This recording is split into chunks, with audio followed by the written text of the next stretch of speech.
Bonjour tout le monde, ici le prof.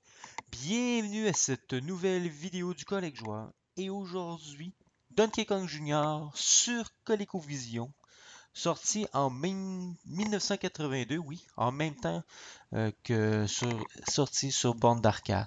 Et aussi Intellivision qui a vu ce jeu apparaître en 1982.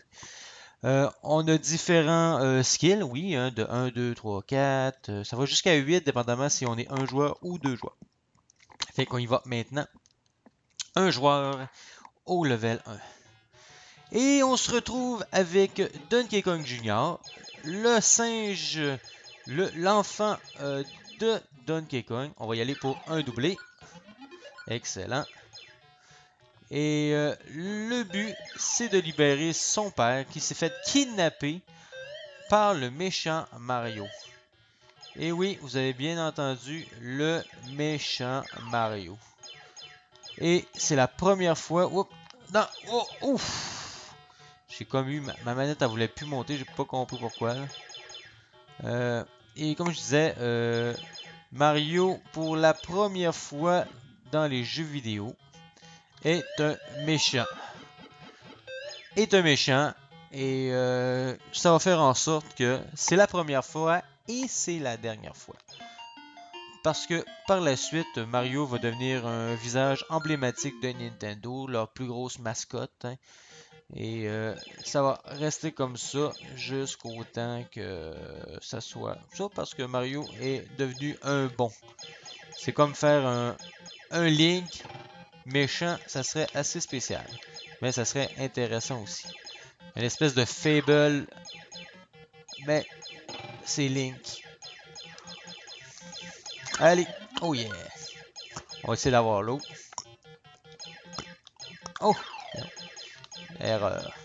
Là, ici, il faut monter les clés jusqu'en haut des serrures afin de débloquer les chaînes.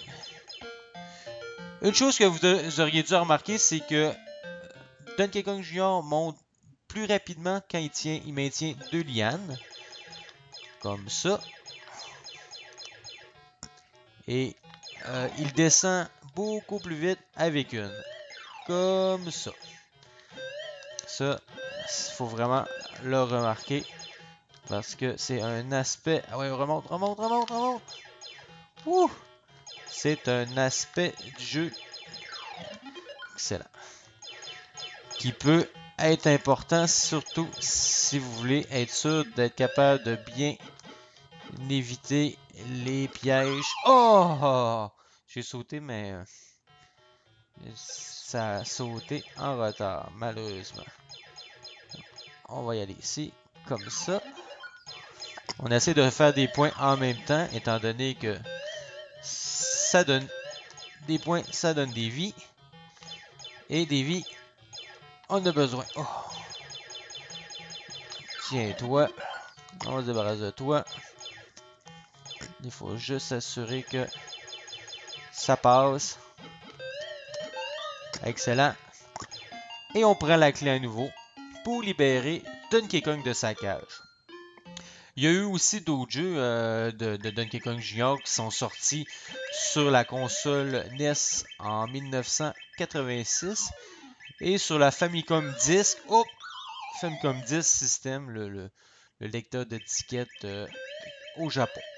Faut faire attention hein, parce que je suis tombé dans l'eau parce que ma tête a cogné. C'est bizarre qu'il soit sauté par là parce que c'est vraiment pas dans cette direction-là que je souhaitais aller. Comme vous voyez, on est rendu au troisième niveau. Ben, troisième niveau différent. Hein, parce qu'on est quand même rendu au quatrième en réalité. Mais c'est un tableau différent parce que on a refait. Le premier niveau, on l'a refait. On l'a refait tantôt, juste dans le tableau précédent. Si on débarque. C'est pas super facile, mais si on s'assure de bien... Parce qu'il faut attendre, hein. Oh, je suis tombé. Il fallait que je me tasse, puis j'attends. Ok. On est capable, on va l'avoir. C'est possible. Il n'y a pas de problème. Faut juste pas essayer de forcer les choses comme ça. Regardez, ça va être bon. Je vais pouvoir y aller après. Là, on va juste se placer pour... Je comprends pas. Je comprends pas. Je sais pas si j'étais censé me mettre dans une position pour sauter. Mais ça a vraiment pas fonctionné. Ah! Niaiserie. Deux fois, j'ai perdu deux vies de la même manière. C'est comme si je voulais aller trop vite. Ça... En tout cas, peu importe, vous avez vu Donkey Kong Jr. Hein, sur ma Coleco, une console que je suis vraiment content d'avoir. Et j'ai plein d'autres jeux que je vais pouvoir vous montrer avec ma Coleco. Et ça me fait grandement plaisir de pouvoir essayer une autre manière de vous présenter des jeux. Et le prof vous dit à la prochaine vidéo.